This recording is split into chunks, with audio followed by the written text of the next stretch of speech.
Bienvenue sur cette chaîne YouTube de Métamédecine francophone. Je m'appelle Rossella Schneider-Malpangotti, je travaille comme naturopathe, psychopédagogue et consultante en métamédecine. Et c'est de métamédecine qu'on va parler dans ces vidéos. Nous allons parler des clés de la métamédecine, les clés qui nous permettent de comprendre la signification émotionnelle qu'il y a derrière nos symptômes. Souvent on me dit, mais Rossella, moi je crois pas à ces choses-là, et je dis, tu fais bien de ne pas croire, parce que c'est pas une question de croire ou de ne pas croire, mais de comprendre comment notre corps fonctionne. Nous allons donc découvrir quelles sont les bonnes questions à se poser pour comprendre la signification émotionnelle des malaises et des symptômes. Et on va découvrir tout ça, un système après l'autre, pendant 8 vidéos. À bientôt!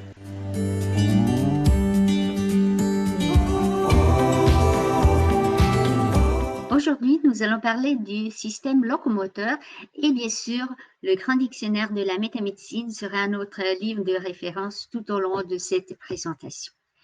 Comme d'habitude, on va regarder la localisation, la fonction, l'affection, la manifestation et le contexte du symptôme pour comprendre, pour apprendre à se poser les bonnes questions. Alors, si on regarde le système locomoteur, on va d'abord voir qu'il y a deux structures de base. Il y a les os, la structure rigide, et puis il y a aussi des muscles, et la structure plus dynamique qui permet le mouvement. Alors, on va voir que dans la structure, nous avons les os, les articulations et les ligaments. Bien sûr, chacune de ces structures a une fonction différente. Les os, c'est pour donner de la stabilité, c'est pour donner la structure. Les articulations, c'est pour permettre le mouvement, donc la flexibilité. Les ligaments, c'est ce qui tient l'articulation stable. Alors voilà que par rapport à la structure qui est affectée, la signification va être aussi différente. Si c'est une articulation qui est affectée, alors comme l'articulation c'est la flexibilité, on va voir si dans cette période de ma vie, je vis par exemple des problèmes, un conflit ou une situation dans laquelle la flexibilité est mise en question. Si c'est un ligament, par exemple la déchirure d'un ligament, comme le ligament c'est quelque chose qui tient ensemble, alors je peux me poser des questions si je vis des conflits par rapport à une liaison avec une personne ou un lien que j'ai avec quelqu'un ou avec une situation. Si on regarde un peu plus dans les détails, l'ossature, c'est la structure du soutien, c'est comment je me place dans la vie. Là, on a une structure de soutien qui est principale, c'est notre colonne vertébrale, c'est le dos. Et donc, c'est très clair à comprendre que si une personne se porte bien dans sa vie, se sent bien à sa place, c'est une personne qui se porte bien droite, qu'elle est bien debout. Mais une personne qui a de la tristesse, qui est affaiblie par des soucis, et bien sûr, elle est courbée.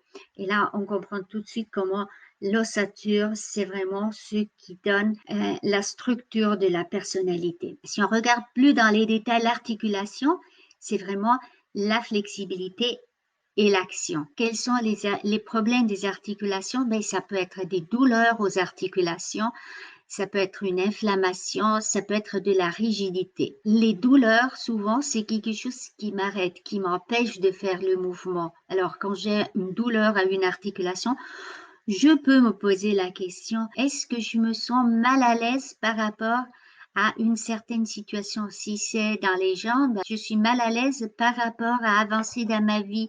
Si c'est dans les bras, c'est est-ce que je me sens mal à l'aise par rapport à ce que je fais? Ou bien je peux avoir une inflammation. Alors quand c'est l'inflammation, il y a la chaleur, il y a le feu, et le feu c'est la colère. Alors quand il y a des articulations inflammées, je peux me poser des questions. J'éprouve de la colère par rapport à l'action que je fais avec cette articulation. Si c'est dans les doigts c'est des détails. Et si j'ai de l'inflammation aux articulations des doigts, est-ce que j'éprouve de la colère par rapport à certains détails? Si c'est dans le poignet, c'est la flexibilité dans les actions que je fais avec ma main. Et je peux me poser la question, est-ce qu'il y a de la colère par rapport aux actions que je fais avec mes mains? Il peut y avoir aussi la rigidité. Alors là, est-ce que je me sens bloquée par rapport à ce que j'aimerais faire avec cette partie, cette articulation? Si on regarde plus dans les détails, le système locomoteur, on peut partir des pieds. Les pieds, c'est ceux qui nous permettent d'avancer dans la vie, d'aller un pas après l'autre. Et quand il y a des problèmes aux pieds, je peux me poser la question, comment est-ce que je me sens par rapport à ma manière d'avancer dans la vie, à la manière dont je fais un pas après l'autre dans ma vie. Peut-être que je me sens bloquée ou bien peut-être j'éprouve de la colère, alors je pourrais avoir des douleurs et même des inflammations. On a les chevilles. Mais la cheville, c'est la flexibilité dans la direction. Quand je marche et je veux changer un peu ma direction, mais c'est la cheville, l'ouverture de la cheville qui me permet de changer la direction. Si j'ai des blessures, se pourrait-il, si je me blesse à la cheville, se pourrait-il que j'ai une culpabilité par rapport à une direction que j'ai prise? Et si j'ai une douleur à la cheville, est-ce que je me sens peut-être arrêtée dans ma possibilité d'avancer dans cette direction? Si on remonte un peu, on arrive aux genoux, mais les genoux, ça sert à nous plier. Et chaque fois qu'il y a un problème aux genoux, il est important d'aller chercher par rapport à un conflit de soumission. Là, je vous apporte un exemple. C'était un monsieur qui était en consultation parce qu'il a commencé à avoir douleur aux genoux. Et c'était un peu particulier, sa douleur. Et quand j'ai posé la question, le contexte, quand est-ce que ça a commencé? Eh bien, c'était quand il a commencé à avoir des conflits avec son beau-fils. Sa fille, elle sortait avec un garçon et après ils se sont mariés, mais il avait des conflits avec ce beau-fils. C'est-à-dire que il ne lui permettait pas de faire des visites, d'aider sa fille pour certaines choses. Et alors, le beau-père, il acceptait cette situation pour ne pas avoir des conflits avec sa fille, mais cela lui créait un conflit de soumission parce qu'il ne pouvait pas aider la fille à faire des travaux dans le jardin, des petits travaux ménagers, parce que le beau-fils, il ne voulait pas. Il se sentait exclu de la vie de sa fille par le comportement du beau-fils et pour ne pas avoir des conflits avec sa fille, il se soumettait à cette situation, mais cela lui créait des douleurs, surtout des douleurs aux genoux. Si on regarde plus en haut, on a les hanches, et les hanches, c'est vraiment ce qu'on bouge pour changer de direction. Toutes les douleurs et les problèmes aux hanches peuvent être reliés à une nouvelle direction qu'on veut prendre dans notre vie, mais qui nous a empêchés, si c'est de la rigidité, mais dont on a peur, si c'est la douleur, mais peut-être qui nous met en colère si on a une inflammation. L'autre partie du système locomoteur, c'est les muscles. Alors, la fonction des muscles, c'est tout à fait différente par rapport aux os.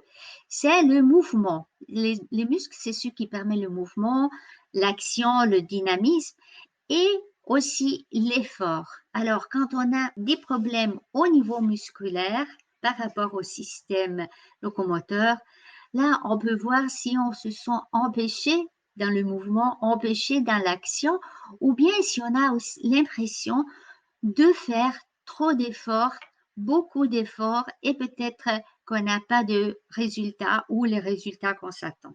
Là, ça peut être l'inflammation des muscles et aussi les douleurs. Alors, on va voir les douleurs, les myalgies, c'est vraiment la fatigue d'avancer dans la vie. J'ai l'exemple d'une femme, on lui avait dit qu'elle avait une fibromyalgie, et en tout cas, elle avait des symptômes de la fibromyalgie et c'est vraiment des douleurs aux muscles. Quand on a regardé son histoire et sa vie, elle avait vraiment l'impression que sa vie, c'était que des efforts pour plaire aux autres, pour être en harmonie avec les autres, mais le résultat, c'était pas ce qu'elle s'attendait. Donc, toute cette fatigue de pouvoir être en harmonie dans sa vie, elle l'avait dans ses muscles, dans ses douleurs dans les muscles. Et quand on a travaillé avec elle, pour l'aider à voir les choses d'une manière différente. La douleur au muscle a bien diminué et elle est presque guérie. Les douleurs aussi, c'est une perte de force, hein. C'est-à-dire, est-ce que j'ai l'impression de faire beaucoup d'efforts et maintenant je n'ai plus de force en moi pour avancer dans ma vie, pour continuer dans la direction. Voilà alors que ça peut être le message que les muscles vont nous donner par rapport aux émotions et aux situations de vie que nous vivons et peut-être que nous n'avons pas vraiment envie ou pas la capacité de regarder différemment. Quand on a un étirement au niveau des muscles, on va se poser la question si je fais des efforts. Quand l'effort est très grand, le muscle se déchire. Alors, si je fais continuellement des efforts dans ma vie, se pourrait-il que je peux avoir des situations dans lesquelles mes muscles vont s'étirer. Et si l'effort est tellement grand, il peut y avoir aussi une déchirure, mais là, il peut y avoir aussi un sentiment de culpabilité.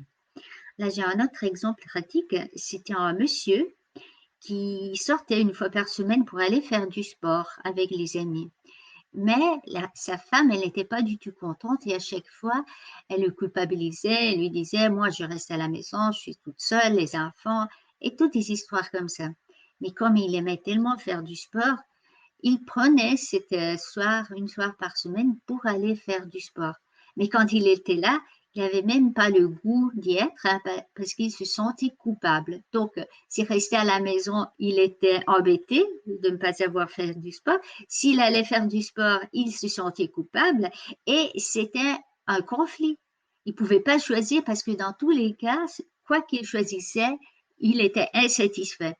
Et alors, il y a eu le corps qui a créé une solution. Il a eu la rupture du mollet.